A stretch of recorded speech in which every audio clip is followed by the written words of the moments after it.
Difficile de savoir comment on parviendra à avoir une vie cet automne avec la grille que nous propose Radio-Canada.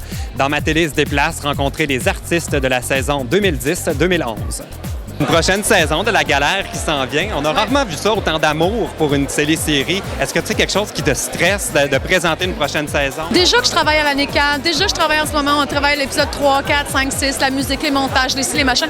J'ai tellement la tête pleine, les enfants, mon bébé, que j'ai oublié d'angoisser. À Paquet Voleur, il y a beaucoup de règlements, beaucoup de détails, de stratégies. Est-ce que ça a été difficile pour toi d'apprivoiser tout ça? Vous pouvez pas savoir comment ça a été difficile. Ah oui. Je me suis pris une coach qui, pendant un mois de temps, tous les jours, elle venait à la maison, on passait 1 heure ensemble et on jouait à Paquet Voleur. Au jeu de table, quand tu animes un quiz, il faut que tu sois meilleur que ceux qui viennent y participer. Et les participants suivent ce quiz-là depuis 3 ans. Donc, savent tous les règlements, connaissent très bien. Alors, ça a été pour moi vraiment beaucoup de travail pour arriver à être meilleur qu'eux autres dès le départ, surtout à comprendre leur stratégie. Est-ce que c'est mieux d'échanger sa pastille, de conserver sa pastille ou encore de dire « je bloque » ? Je pense que c'est mieux d'échanger sa pastille. Peu importe, parce que ça sème le doute. Ah oui? Bloquer, moi, ça me fait rire. Je bloque. Déjà, juste le mot, ça me fait rire. Je bloque. Véro, là, je sais pas de quel projet te parler, parce que combien d'émissions là, pour toi cet automne à Radio-Canada? J'ai vu ton statut Facebook ce matin, tu n'es qu'un jeune baveux. Non, cet automne, moi j'ai une émission, j'ai une hebdomadaire qui est Les Enfants de la télé. J'anime les Gémeaux le 19 septembre, c'est un soir, et je fais le bye-bye le 31 décembre qui est un soir. Oui. Et là, je me demandais si, avec toutes ces émissions-là que tu accumules, ton but, c'était de détrôner Patrice Lécuyer. C'est impossible, parce que Patrice est en ondes 52 semaines par année. Un nouveau membre qui s'ajoute à l'équipe du Moment de vérité, c'est René Simard. Qu'est-ce que ça vient changer? Tout le côté mise en scène, tout le côté spectaculaire, c'était une émission de défi qui était très bien. Là, en la revampant avec lui, c'est un côté plus showbiz. C'est une émission qui va à contre-courant de tout ce qui se fait en télévision partout dans le monde. C'est pas ça. La mode, c'est des trucs instantanés où on gagne beaucoup, c'est correct. Ça, c'est complètement autre chose, puis ça marche. Antoine Bertrand, à côté de qui j'ai l'air d'être un enfant. Un enfant de la télé, oui. Je pense que je fais le tiers de ta prestance.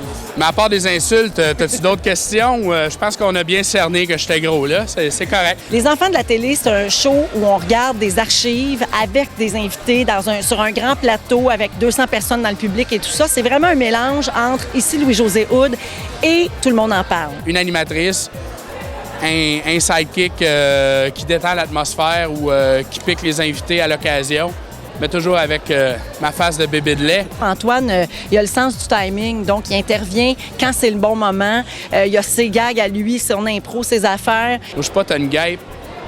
Non, reste avec nous autres. Ça a toujours été un fantasme de sacrer une claque dans le front. À un nain. À un nain?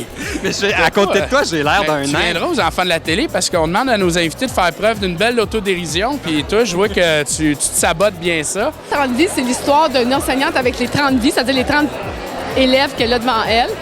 Gabrielle Fortin, parce que c'est le nom de son personnage, est un peu une enquêteur, comme l'était un peu Fortier. Chaque histoire est bouclée sur 2 heures ou 4 heures. On sait que dans Virginie, il y a eu plusieurs Virginie. Et là, je me demande combien de Gabriel il va y avoir dans 30 vies. À chaque demi-année, je change d'enseignant. OK. Donc, Gabrielle est là pour faire l'hiver avec nous. En septembre, on aura un autre enseignant avec d'autres vies. Le décor sera nouveau, la musique sera nouveau, la façon d'aborder les choses.